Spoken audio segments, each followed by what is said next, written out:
Madame, mademoiselle, monsieur, bonjour et bienvenue dans ce magazine où nous partons à la découverte de la mémoire précoce, la mémoire parfois même prénatale. Et pour en parler, je suis heureux d'accueillir la psychothérapeute Anne Schaup. Bonjour. Bonjour. Dans la première émission, vous aviez parlé de manière très claire qu'il y avait aussi une mémoire de l'avant-conception, que la manière dont un être conçu avait sans doute une incidence, si je vous ai bien compris, sur l'être humain qui est en devenir. Oui, tout à fait, tout à fait. Ce sont, je dirais, des circonstances ou en tout cas des choses qu'on commence à découvrir chez les pédopsychiatres, chez certains psychologues, parce que le contexte de conception n'est pas du tout anodin. Et c'est encore d'autant plus fort et d'autant plus important probablement aujourd'hui de mettre cela en évidence à partir des nouvelles techniques de procréation qui aujourd'hui par rapport à la PMA, la GPA, eh bien, sortent du contexte justement d'un lien charnel, d'un lien relationnel. Et personnellement, j'ai la conviction que cela marque le petit être humain d'une façon différente qu'une conception où il y a un continuum dans cette relation d'unité charnelle et corporelle sexuelle entre un homme et une femme. Et c'est vrai que la façon dont le père et la mère se sont rencontrés a inscrit quelque chose dans l'histoire de l'enfant d'une façon différente pour chacun. Donc même dans une même fratrie, eh bien oui, l'histoire de conception, elle vient marquer l'enfant et je le remarque vraiment parce que justement, revenant à ces mémoires précoces en proposant aux parents de raconter l'histoire de vie de l'enfant, eh bien les parents eux-mêmes, à un moment donné, font ces liens-là et comme naturellement vont venir mettre par exemple en exergue, quelquefois d'une façon timide, mais je les encourage beaucoup à faire ça parce qu'il n'y a jamais à juger par exemple le fait qu'un cinquième enfant n'ait pas été attendu, que ça a été un séisme dans la vie de la femme qui attendait et que donc du coup ce démarrage de vie se passe sous forme de choc. Et c'est presque, je dirais, c'est cellulaire, ce n'est pas psychologique, puisque évidemment le zygote, l'embryon n'a pas encore cette structuration psychique qui est formée, la maturation du cerveau n'est pas encore accomplie, n'est pas encore à même de pouvoir structurer et organiser une quelconque vie psychique. Cependant, il y a, c'est sur le plan sensoriel et sur le plan cellulaire qu'il y a quelque chose qui est mis en évidence aujourd'hui à partir de l'épigénétique aussi. On a mis en évidence, ce sont les neurosciences aussi qui mettent ça en évidence, des traumatismes vécus sur 3 générations. Donc par exemple, c'est une histoire que je raconte dans mon livre d'une grand-mère qui vit le choc de son mari qui a violé sa fille, leur fille. Et cette fille, donc à un moment donné, a un enfant. Eh bien, ce qui a été observé au niveau de l'ADN, c'est que la cicatrice qu'on arrive à mettre en évidence, elle est la plus grande, elle est non pas chez la grand-mère, ni même chez la mère qui a subi l'abus, mais chez la petite fille. Donc vous voyez, c'est un grand mystère tout ça, mais ça permet de mettre en évidence le réalisme de transmission qui concerne ici en l'occurrence la conception, puisque vous me posez la question autour de la conception. Justement par rapport à cela, quand je vous entends, sans tomber dans une forme de traumatisme grave comme ce que vous venez de dénoncer, extrême, oui. J'imagine que une maman, voilà, elle a entendu un premier enfant, c'est une petite fille, elle en est très, très heureuse, et puis elle souhaiterait que son deuxième enfant soit un garçon, et finalement c'est une fille qui arrive, mais pendant toute sa grossesse, elle a vécu l'espérance d'un garçon. Est-ce que tout ça, ça s'imprime aussi dans la mémoire de l'enfant? Alors je pense que oui. Après, tout va dépendre, il y a des tas de facteurs. Donc il ne s'agit absolument pas, parce que sinon je trouve que c'est très, très enfermant, de dire voilà telle cause va produire tel effet. Une inscription, je pense que oui, j'aime beaucoup votre terme de l'inscription. Après, comment la mère va-t-elle vivre la suite ?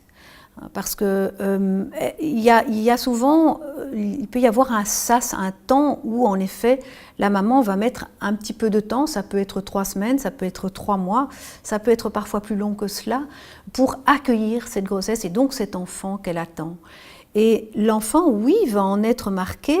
Pourquoi ? Parce que tous ces sens vont s'éveiller à la vie, et comme nous sommes tous des êtres relationnels, c'est un peu le patrimoine commun à notre humanité, un peu la nappe phréatique que nous avons tous en commun, c'est que nous sommes des êtres de relation, et c'est très observable aujourd'hui de par l'échographie, par d'autres moyens que nous offrent les neurosciences et les sciences en général. Le petit est un chercheur de relations, il est déjà un petit être de relations. Catherine Dolto dit que ce sont des guetteurs joyeux, hein. Donc ce sont des petits curieux de la relation et qui vont très vite répondre, on va voir, voilà, dans une réciprocité aux appels. Donc s'il y a un vide, s'il y a un néant affectif, s'il y a pour toutes sortes de raisons qui seront à accompagner chez une femme et certainement jamais à juger, elle met une distance affective avec ce bébé, et bien le petit grandit dans une niche affective qui ne correspond pas à l'attente de tous les petits êtres humains, c'est-à-dire une attente d'affection, une attente de présence dans la pensée, dans le corps, dans le cœur. Cette prise à distance de la maman vis-à-vis de l'enfant, évidemment, peut aussi exister dans le cadre d'une gestation pour autrui, puisque la maman, quelque part, est dans un rapport contractuel avec des parents. Est-ce qu'on a aujourd'hui suffisamment d'exemples où l'on peut voir que la mémoire est affectée de ces enfants qui naissent par gestation pour autrui ? Alors vous voyez, ça c'est l'extrême, c'est un petit peu ça mon combat aujourd'hui, parce que je dirais que non seulement le bon sens, mais les années, je dirais une septantaine d'années que nous avons de ce qui a été mis en évidence, de là où les chercheurs se sont rapprochés pour une meilleure compréhension du psychisme du petit enfant, et on a reculé justement loin jusqu'à ces fameuses mémoires prénatales. C'est assez effrayant et interrogeant de se dire, mais comment est-il possible de mettre en parenthèse cette période-là, étant donné qu'il y a un foisonnement de choses qui se passent. Le lien d'attachement se produit dès le sein maternel, il ne commence pas à la naissance. Notre existence ne commence pas à la naissance, elle commence dès la conception. Et donc il y a là tout un patrimoine sensoriel qui se met en place et qui crée, qui suscite, qui façonne ce lien entre la mère et l'enfant. Et cette mémoire-là, elle est prodigieuse et elle est très importante parce que c'est exactement ce potentiel, cette préconnaissance de la mère que l'enfant a dès le sein maternel qui va l'aider à faire ce pas et ce saut auquel il est d'ailleurs préparé, hein, parce qu'à l'époque on parlait du traumatisme de la naissance. La naissance n'est pas forcément traumatique, parce que l'enfant, il y est préparé, et en plus c'est lui qui initie ce mouvement. Mais il est évident qu'il a besoin de retrouver une série de repères qu'il a connus dès le sein maternel. On ne trompe pas le tout petit, il sait qui est sa mère à partir de son odorat, à partir de toutes les données auditives qu'il a emmagasinées, à partir de la façon d'être porté, donc tout cela lui permet de paisiblement affronter, je dirais, toute la nouveauté qui l'attend après sa naissance. Alors, vous parliez du recul.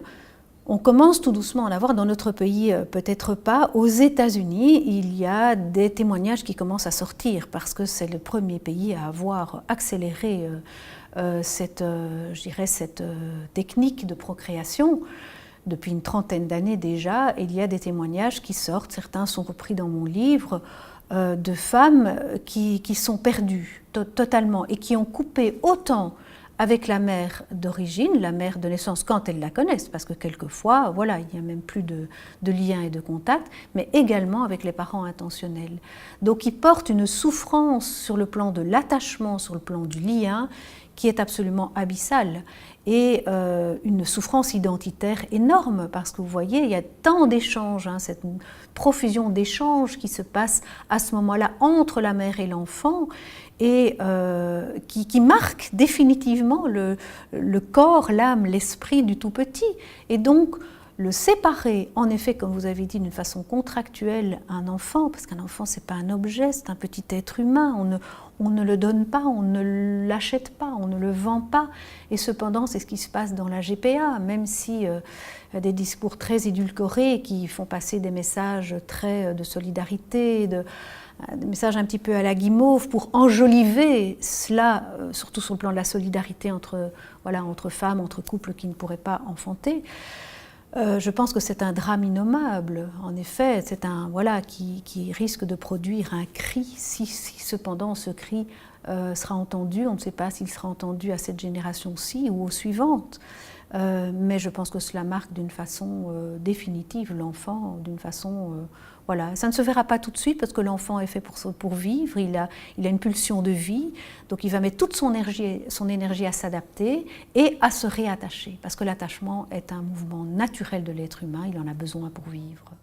On y reviendra en tout cas dans une autre émission. Je rappelle le titre de votre livre, Un cri secret d'enfant, attachement mère-enfant, mémoire précoce, séparation, abandon. Merci à vous.